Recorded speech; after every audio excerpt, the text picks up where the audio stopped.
Ladies and gentlemen, welcome back to the FTX Crypto Cup in Miami, where 8 of the best chess grandmasters in the world are gathered at a very, very fancy hotel on the beach, but they do not play chess against each other live with physical pieces. Rather, they sit across each other with noise-canceling headphones and play against each other on computers, and then a balding mid-20s international master with a large YouTube channel recaps their games.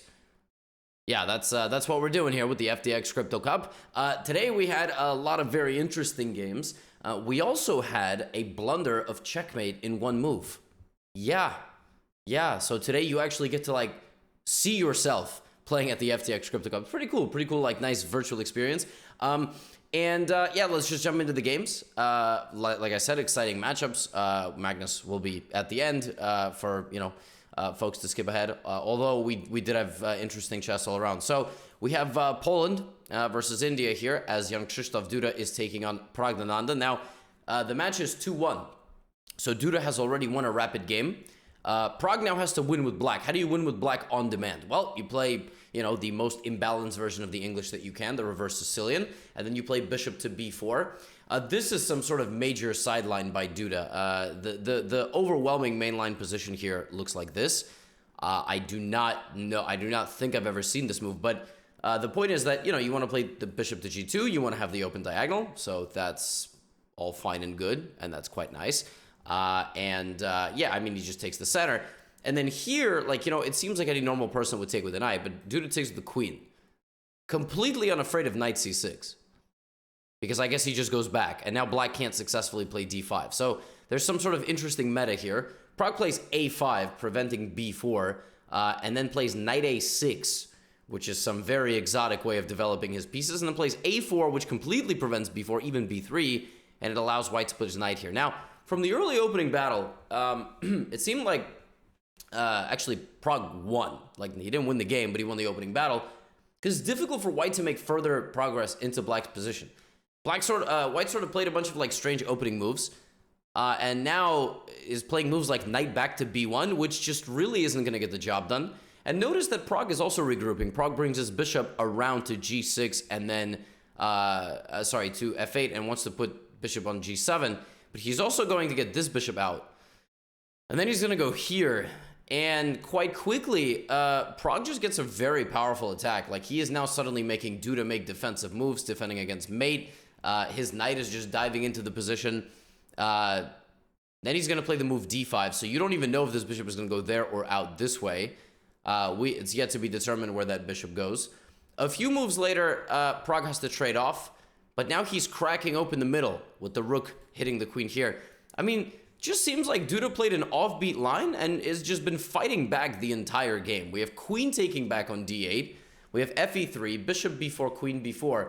There is a weakness, and this knight is better than that knight. So knight comes into d2, and then black's just up a pawn. So coupled with the fact that he has much more active pieces, he's also up a pawn, and white's king is much weaker than black's king. And so what does Pragg do? Very calmly keeps a grasp and a control of the position, and just wins. He gets to an endgame where he's 2 pawns up. Pragg plays just an absolutely beautiful game, wins on demand with the black pieces, and evens the match. Doesn't lose it in the rapid portion, which means he carries all of the momentum going into the blitz. And in the first blitz game, oh my goodness, was Pragg making it count. So we got one of these symmetrical positions from the opening with knight to e5, d4, knight g4, and yeah, again, to the untrained eye, this just looks like a draw, like all the players are just trading the pieces. No, white is always a little bit better, and I mean, especially if you play bishop h3. I mean, knight e5 here is the way to go, then moving the bishop, sacrificing the b pawn, and going like this. Duda does it like this. That's worse because rook c1, and now if you take on e5, I can always go rook to c7. Pragg doesn't take on b7 or go rook c7. He just decides to play knight c3, which is a fine move. He's basically not taking any risk. Again, here white can even play a move like f4, but okay, knight c3. Rook d1, and white is just a little bit better throughout this game. So let's see how Pragg is going to make it count. He's improving his position, centralizing his rooks, covering the light-squared bishop of the enemy.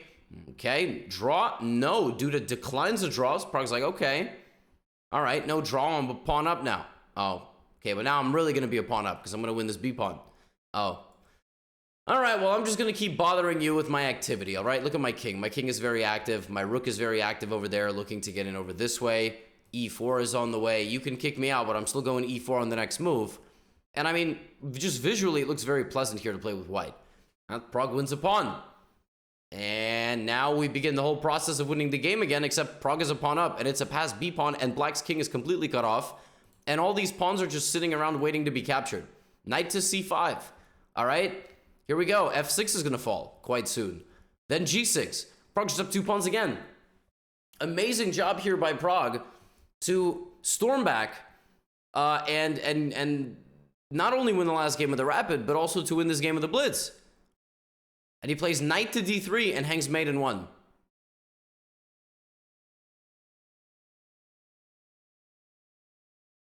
What? Sorry? I beg your pardon. What? Yeah. It happens. And he was obviously unable to bounce back in the next game. I mean, I don't know how he didn't just punch the monitor, but that's nuts.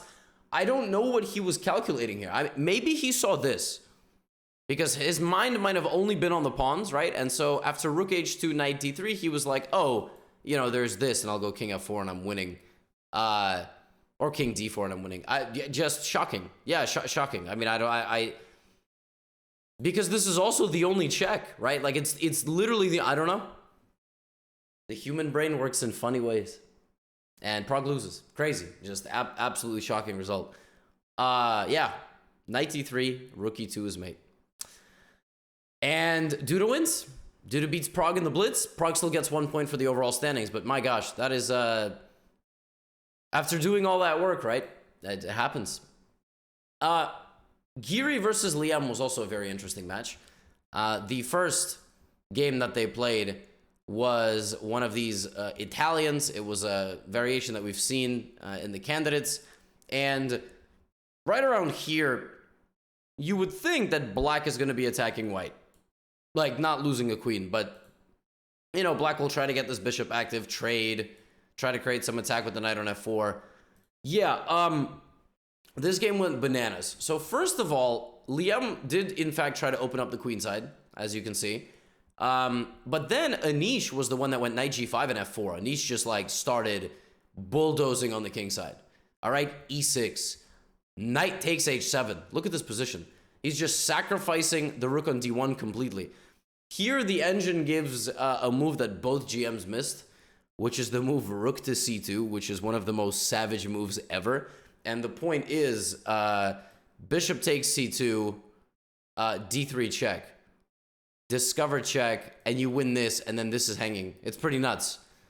Instead of that, of course, bishop takes d1 is played, and now here Anish has to play queen takes d1 to get the queen over here. Instead of that, he does this, which is also very natural. And look at this position. I mean, this is terrifying for black. White is going to go here and here, which is why, you know, Liem starts fighting back. The problem is Liem starts fighting back, but the game is completely lost. Knight takes f6 just ends the game on the spot. You cannot defend against this attack. To be honest with you, I'm not even fully sure what was missed here. Maybe what was missed here is not ef7, but the move knight h5, which is apparently the winning move. Point being that you want to take the rook and then go here. There's nothing black can do, actually. Like, for instance, if black plays like this, you have ef7, rook f7, and then the back rank is infiltrated, and you simply win the game. So, yeah, if the rook goes to e7, then you have knight takes f6 mate. I think Anish probably overlooked that, or here, I don't know, actually. I don't know what he overlooked. Anish is completely winning. He doesn't see it. Now we have queen b4, and he does it this way. The problem is there's king h8. Now the difference is, here there was no king h8 because you would just go here and here. There's just no king h8 here. So Anish, like, wields a beautiful attack and then proceeds to just not go the right way about it. He probably thought he was winning here with queen h6, but there is check, king h2, and a bishop b8. And that is why it's good to have long board vision, folks, because bishop b8 is a savage move. Bishop b8 is the only move. If not for bishop b8, the game is over. Maybe this is what Anish saw, and he was like, oh, this is covered, so yeah, bishop b8 is a cold shower. And suddenly, Anish just doesn't have enough pieces. He's down now 6 points of material, and his queen is on the other side of the board. So Anish almost pulled a Mikhail Tal, you know, just like sacrificing on h7, almost wielding just the absolute perfect attack. He just had to find knight f6. Yeah, crazy. Again, maybe there was something here, but knight d7, if the king moves, you have this, followed by queen g5 and queen h. Yeah, so instead of that, I think maybe Anish had overlooked bishop b8, because by the time he got back and tried to defend, I mean, Liem just covered up his king and ran. Just covered up his king and ran full steam ahead. All right, escaped over to the queen side, and that's it. Liem wins. And Liem won the next game of Rapid 2 for just a very convincing win in the Rapid. I mean, just like how Pragg lost after Mate in 1 and he wasn't able to bounce back, after a game like this, it's really tough to bounce back. I get it. Some of the best players in the world can, but I think we're only human, and I would just be mad if I knew like I had a mate on the board or something. It's just very frustrating. Now, will Hans Niemann bounce back at some point, right? Like, he has won a game in almost every one of these mini matches, but he just loses more than he wins. Like, some people draw and then they'll lose one game. Like, he's beaten almost everybody. So his first game against Levan Aronian, he plays this same system that I think he used to beat... No, it wasn't him. I was going to say he beat Magnus, but he beat Magnus with the black pieces. So I don't exactly remember, but I swear we've seen this from him. Oh, we saw this. Magnus played this on the first day, and then played like knight h4, f4, f5. Yeah. So DCBC, he gets a nice queenside clamp, and then he starts going there with the queen. Levon is being a bit provocative here, you know, with his knight dancing, bishop defending the knight. Like, who is going to defend this position for much longer? It seems very difficult. He plays a5 just in time to hit the queen. Now we have knight c5, knight e6. Ooh, danger levels. You get my queen, I get your queen. You get my rook, I get your pawn. And I'm threatening your knight, and I'm threatening check and to win this. And when the dust settles, it was Levon who was just down a pawn. I apologize. I miscounted. He was not down a pawn. I guess white just has a little bit more activity here. Oh, interesting. When did Hans lose the pawn back? Maybe he was never up a pawn.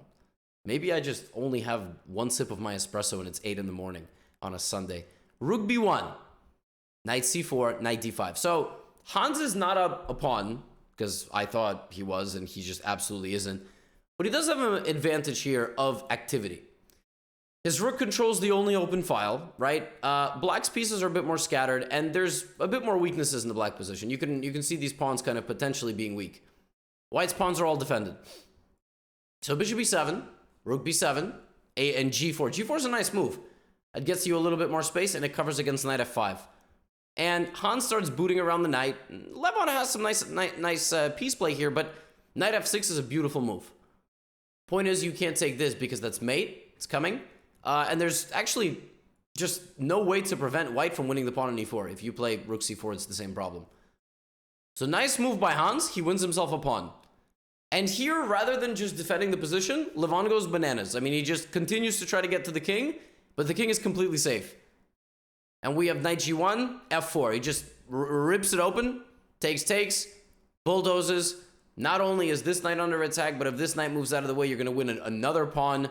And yeah, Hans might have just once again played the game of his tournament. Like, he just literally is unstoppable in the first rapid game. He's just, he never, it seems like he never loses. He is so good. He's up 1-0. Wow. Let's see him try to put it away.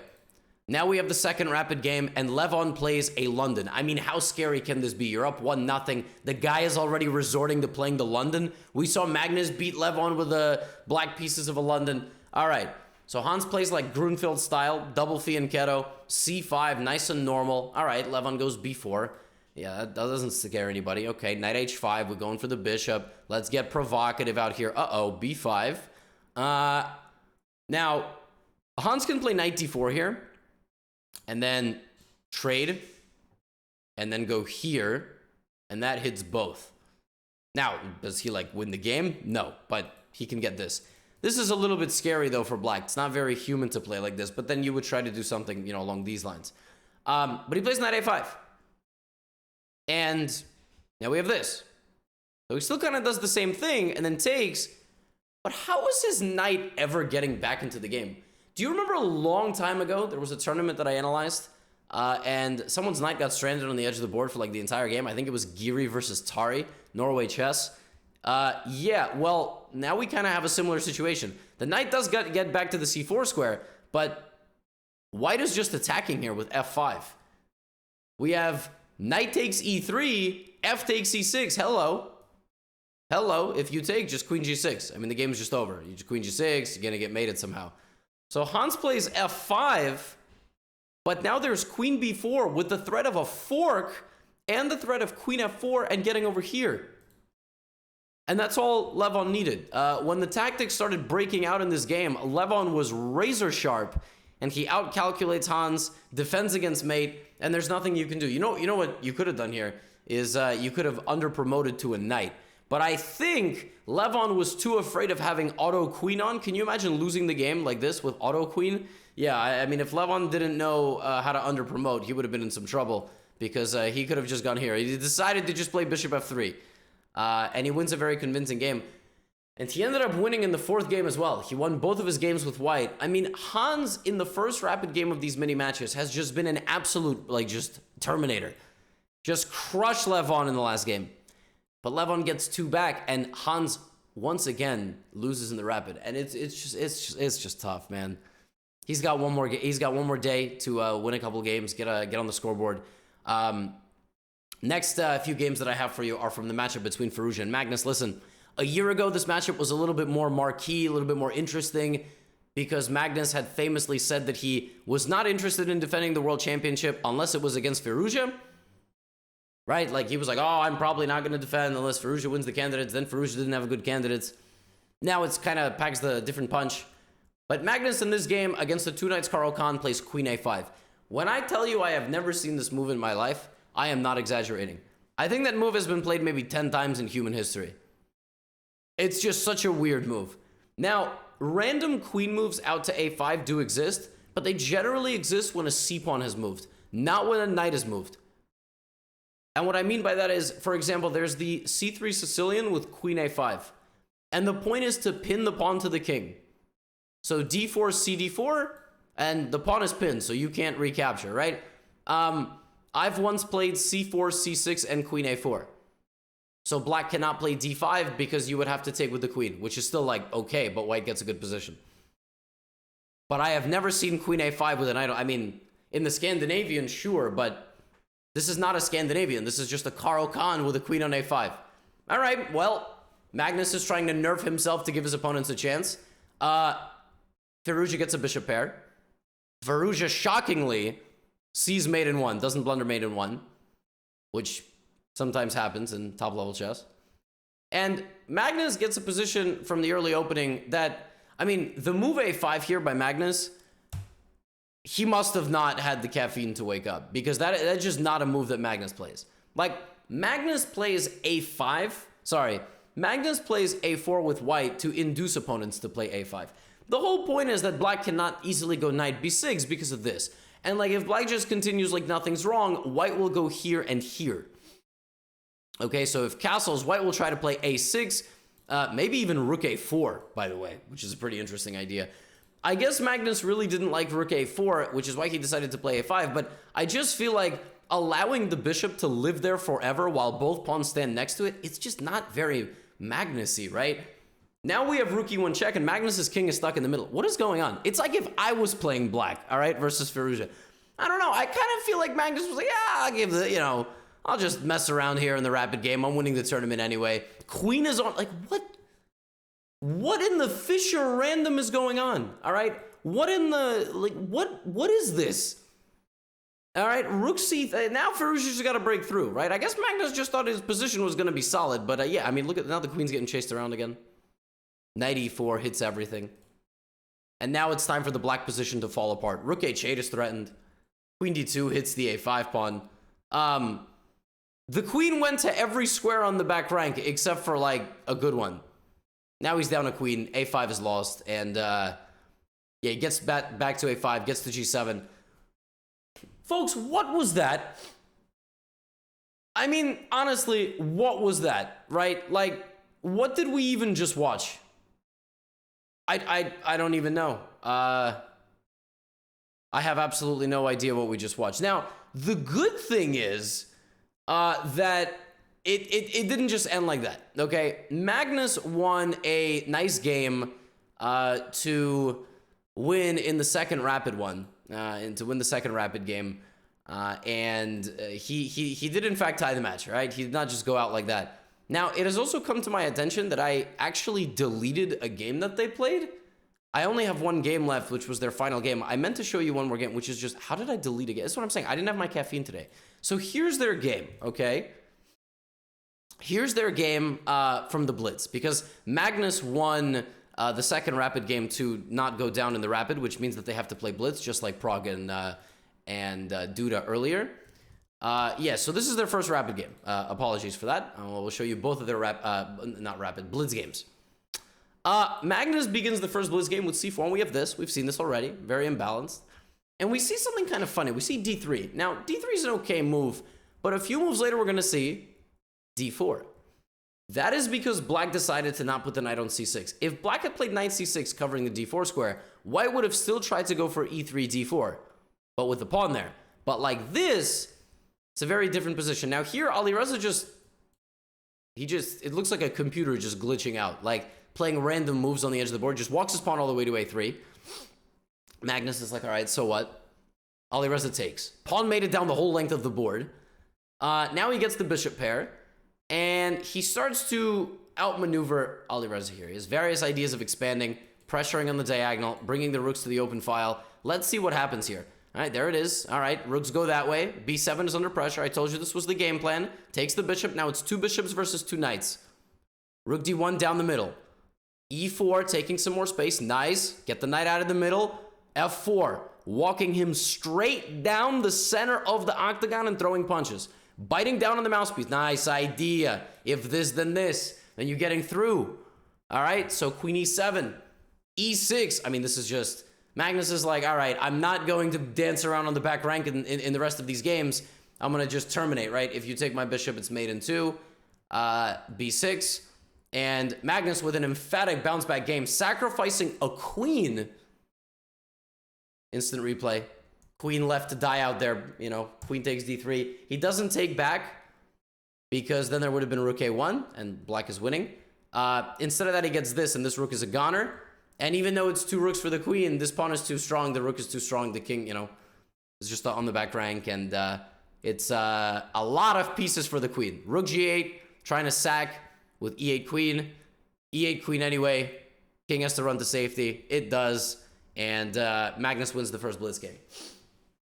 Very convincing, very nice English opening. Just pure Magnesian game. Let's see if he can survive the second Blitz game. All right? Oh my goodness. So we have a sideline Rossalimo with E5. Alireza throughout this game, it was a very locked game. The first trade happened on move 13. All right? And then we didn't have a trade until a few moves later with the light squared bishops. And then things started to absolutely explode. Okay? Bishop takes C5. Oh my.